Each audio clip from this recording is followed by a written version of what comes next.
Hello दोस्तों, welcome to PW। दोस्तों, हम लोग क्लास 10 साइंस का पहला चैप्टर पढ़ रहे हैं, जिसमें हम लोगों ने पिछले वीडियो में रासायनिक समीकरण का संतुलन कैसे करते हैं वो देख लिया था। तो आज हम लोग थोड़ा सा प्रैक्टिस करेंगे कि रासायनिक समीकरण हम लोग कैसे संतुलित कर सकते हैं। तो ये हमारे पास एक समीकरण है और हम लोग इसको संतुलित करते हैं। तो हम लोगों ने पिछले क्लास में देखा था कि रासायनिक समीकरण को संतुलित कैसे करते हैं हीट एंड ट्रायल मेथड से। तो आप यहाँ पे देख सकते हैं P4O10 और H2 आपस में रिएक्शन करके H3PO4 बनाता है। तो इस रिएक्शन को हम लोग पहले देख लेते हैं कि ये रिएक्शन बैलेंस है या फिर नहीं है। तो अगर हम लोग पहले देखें तो सबसे पहले तो अगर फॉस्फोरस को देखा जाए P, तो P यहाँ पे 4 है और यहाँ पे 1 ही है। यहाँ पे ऑक्सीजन 10 है, यहाँ पे ऑक्सीजन 4 है, हाइड्रोजन 2 है, हाइड्रोजन 3 है। तो ये हमारा जो रिएक्शन है ये तो बैलेंस नहीं है। तो हम लोगों को इसको बैलेंस करना है। तो बैलेंस करने के लिए हम लोग क्या देखे थे कि यौगिक में जो सबसे ज़्यादा तत्व होगी उसको हम लोग बैलेंस करने की कोशिश करेंगे। तो इनमें से हम लोग सबसे ज़्यादा अगर देखें तो इसी में सबसे ज़्यादा तत्व है, तो इसी को लेकर हम लोग बैलेंस करने की कोशिश करते हैं। तो यहाँ पे आप देख सकते हैं कि यहाँ पे हाइड्रोजन 3 है, लेकिन यहाँ पे हाइड्रोजन आपका 2 है। यहाँ पे फॉस्फोरस यानी P आपका 1 है, P यहाँ पे आपका 4 है। ऑक्सीजन यहाँ पे आपका 4 है और ऑक्सीजन आपका इस साइड आपका 11 है। तो हमें क्या करना पड़ेगा? तो अगर हम लोग यहाँ पे तो सबसे पहले हम लोग हाइड्रोजन को ही बैलेंस करते हैं। तो अगर हाइड्रोजन को बैलेंस करते हैं तो यहाँ आपका हाइड्रोजन कितना है? 3 है और यहाँ आपका हाइड्रोजन कितना है? 2 है।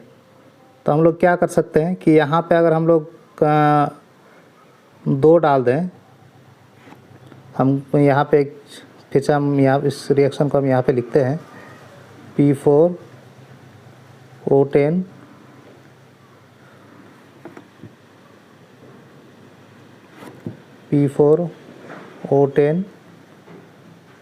प्लस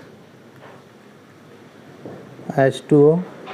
रिएक्शन करने के बाद आपका हो जा रहा है H3PO4। तो अब हम सबसे पहले अगर हाइड्रोजन को बैलेंस करने की कोशिश करें तो हाइड्रोजन यहाँ पे 3 है, यहाँ पे 2 है। तो अगर हम लोग यहाँ पे 2 रख दें और यहाँ पे 3 रख दें तो क्या हो जाएगा? हमारा हाइड्रोजन क्या हो जाएगा? 6 यहाँ हाइड्रोजन हो गया, 6 यहाँ पे हाइड्रोजन हो गया। उसके बाद अगर हम लोग ऑक्सीजन को देखें तो ऑक्सीजन हमारे यहाँ कितना हो गया? 8 हो गया। और यहाँ पे ऑक्सीजन हमारा कितना है? 10 1 11। तो ये तो बैलेंस नहीं हो पा रहा है, ऑलरेडी ये कम हो रहा है और ये इधर ऑक्सीजन ज़्यादा है।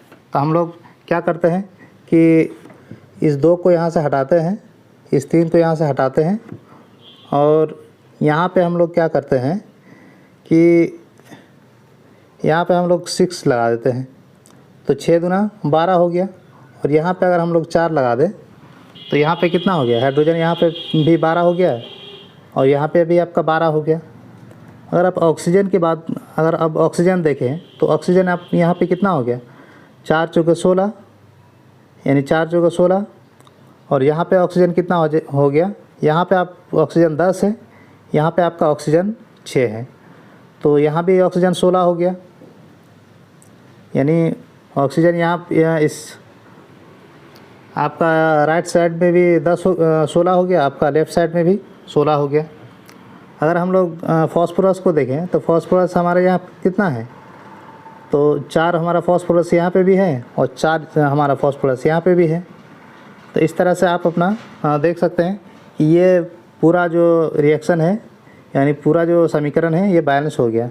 हमारा 4 यहाँ पे फॉस्फोरस है, 4 यहाँ पे भी फॉस्फोरस हो गया। ऑक्सीजन यहाँ 16 है, यानी 10 यहाँ और 6 यहाँ 16 और यहाँ पे भी 4 चौके 16।